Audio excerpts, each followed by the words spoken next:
심화국어 수업 시작하겠습니다. 저번 시간에는 어미의 분류, 선어말어미, 그리고 종결어미에 대해서 살펴보았습니다. 이번 시간에는 연결어미, 전성어미에 대해서 알아보도록 하겠습니다. 먼저 연결어미입니다. 연결어미에는 세 가지가 있습니다. 첫 번째 대등적 연결어미, 두 번째 종속적 연결어미, 세 번째 보조적 연결어미입니다. 대등적 연결어미는 앞절과 뒷절을 대등적으로 이어주는 역할을 하는 연결어미입니다. 대등적 연결어미에는 고, 나, 지만 등이 있습니다. 예를 들어 보겠습니다. 예를 가지고 살펴보겠습니다.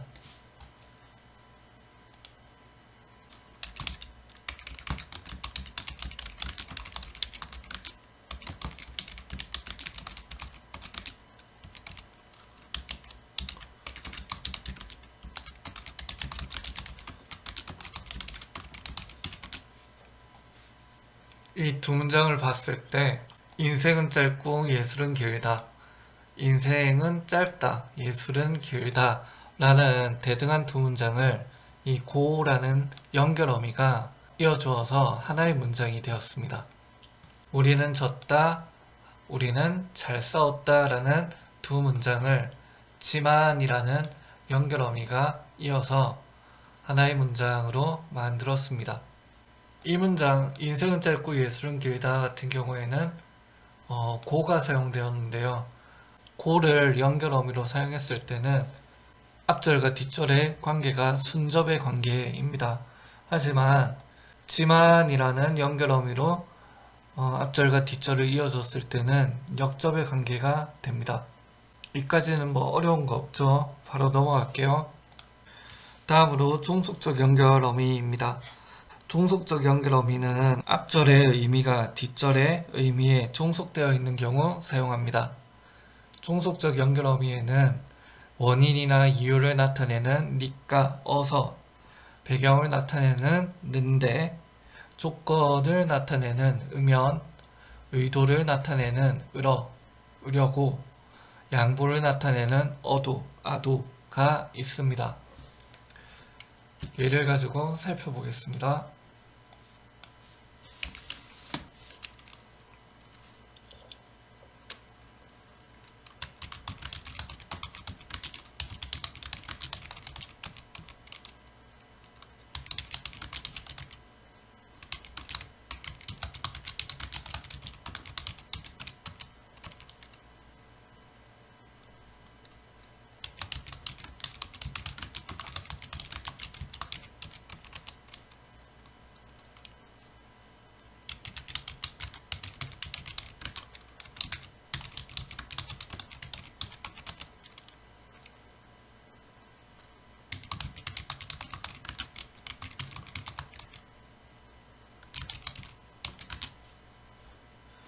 네, 이렇게 5개의 문장이 있는데요.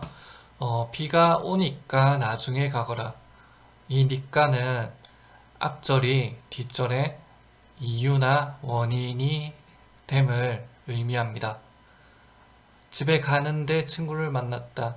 이 는데는 앞절이 뒷절에 배경 상황임을 의미합니다. 봄이 오면 꽃이 핀다. 이 면은 앞절이 뒷절에 조건이 됨을 의미합니다. 밥을 먹으러 식당에 갔다. 이 으러는 앞절이 뒷절에 의도나 목적을 표시하는 의미가 됩니다. 힘들어도 포기하지 마라. 이 어도는 앞절이 뒷절에 지금 보면 양보라고 되어 있죠. 양보.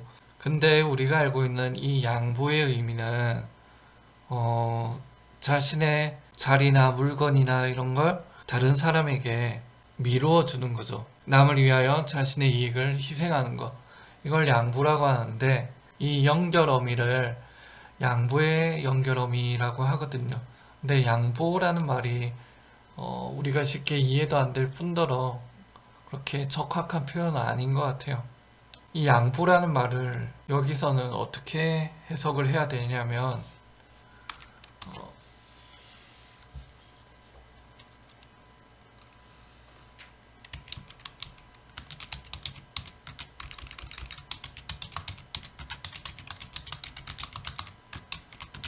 뭐 이런 문장이 있다고 합시다. 두 문장이죠. 비가 옵니다. 등산을 해요. 그러니까 이 뒤에 오는 등산을 해요라는 이 문장에서는 비가 오면 등산을 안 할 것이다 라는 기대가 포함되어 있죠. 근데 이 상황에서 이렇게 대답을 한다고 합시다.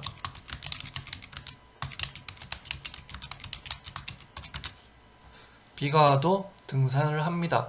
그러니까 이 등산을 한다라는 이 뒷절은 앞에서 우리가 기대했던 혹은 가정한 상황에 대해서 전혀 반대의 결과가 나타났죠.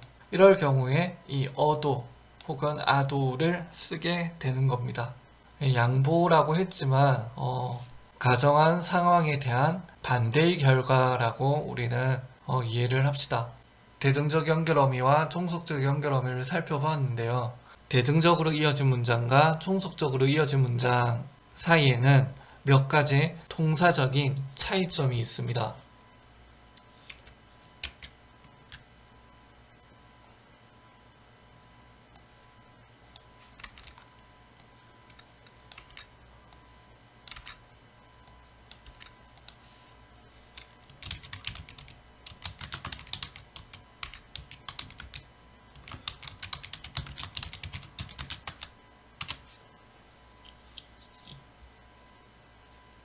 인생은 짧고 예술은 길다. 이 문장 같은 경우에는 대등적 연결어미 고에 의해서 연결된 대등적으로 이어진 문장이죠. 봄이 오면 꽃이 핀다. 이 문장은 면이라는 조건의 종속적 연결어미에 의해서 이어진 종속적으로 이어진 문장입니다. 동사적 차이가 있는데 대등적으로 이어진 문장 같은 경우에는 앞절과 뒷절의 순서를 바꿔도 됩니다.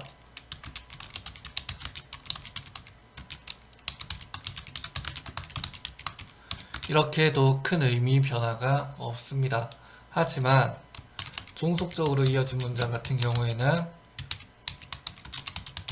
이렇게 되면 일단 말이 안 되죠. 꽃이 피면 봄이 온다. 봄이 와야 꽃이 피는 건데 꽃이 피면 봄이 온다라고 얘기를 하면 논리적으로 맞지 않습니다. 함축적으로 혹은 시적으로 해석을 하면 되긴 한데 그래도 논리적으로 살펴보면 맞지 않는 이 앞절의 사건과 뒷절의 사건의 선후관계가 맞지 않다라는 것을 우리는 알 수 있습니다. 이렇게 대등적으로 이어진 문장은 순서를 바꿔도 상관없지만 종속적으로 이어진 문장은 순서를 바꾸면 말이 안 되는 경우가 많습니다. 두 번째로 대등적으로 이어진 문장 같은 경우에는 앞절과 뒷절의 주어에 이 대조의 보조사 은을 사용해도 되죠. 하지만 종속적으로 이어진 문장 같은 경우에는 대조의 보조사 은을 사용하면 안 됩니다. 봄은 오면 꽃은 핀다 이렇게 하면 말이 안 되기 때문에 보조사 은은 사용할 수 없습니다. 다음으로 대등적으로 이어진 문장 같은 경우에는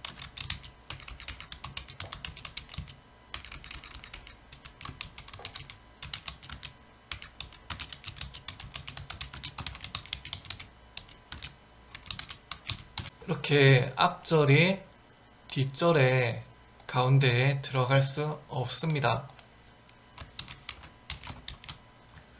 하지만 종속적으로 이어진 문장 같은 경우에는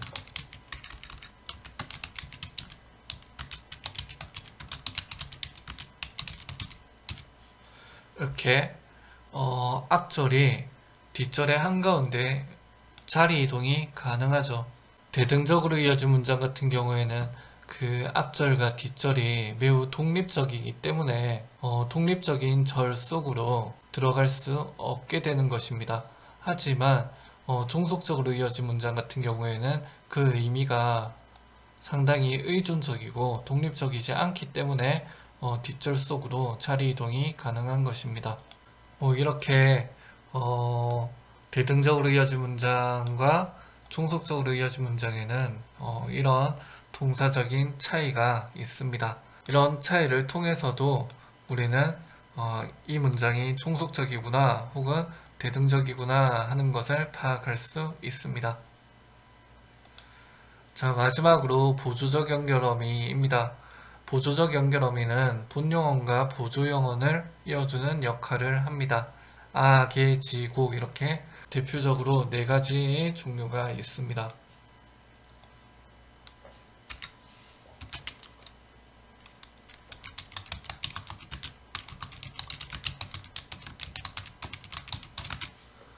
수연이가 사과를 먹어버렸다 라는 문장이 있는데 여기에서 이 먹다음에 오는 어가 보조적 연결 어미입니다. 그러니까 이 문장에서는 먹다라는 게 본용언이고요. 버리다라는 게 보조용언입니다.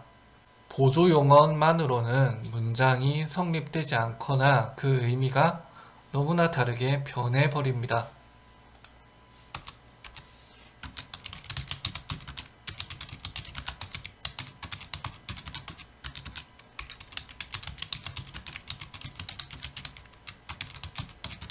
버리다가 용언의 역할을 하게 되면 그 의미가 너무나 확연히 달라진다는 것을 우리는 알 수 있죠. 그래서 먹어버렸다 하는 경우에는 먹다가 본용언, 버렸다가 이 본용언의 의미를 더해주는 보조용언이라는 것을 우리는 쉽게 판단을 할 수 있습니다. 이와 같은 형식으로 본용언과 보조용언을 이어주는 보조적 연결 어미에는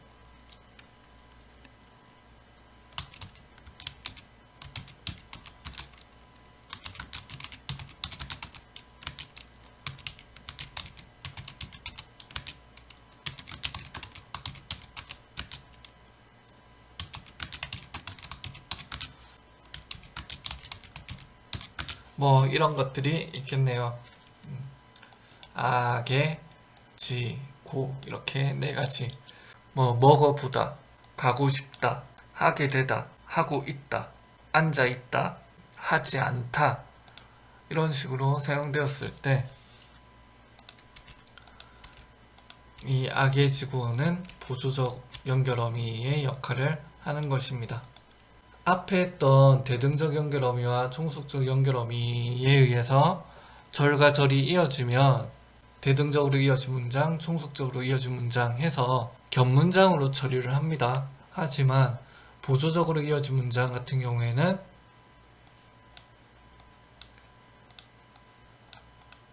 이 먹어버렸다 이 부분을 합성서술어로 다루기 때문에 혼문장 처리를 합니다. 이렇게 두 문장이 될 수 없다라는 것을 우리는 알죠. 그래서 하나의 문장, 혼문장으로 처리를 하는 것입니다. 이렇게 해서 연결어미, 대등적 연결어미, 종속적 연결어미, 보조적 연결어미에 대해서 예를 가지고 한번 살펴보았습니다. 잠시 쉬었다가 전성어미 하겠습니다.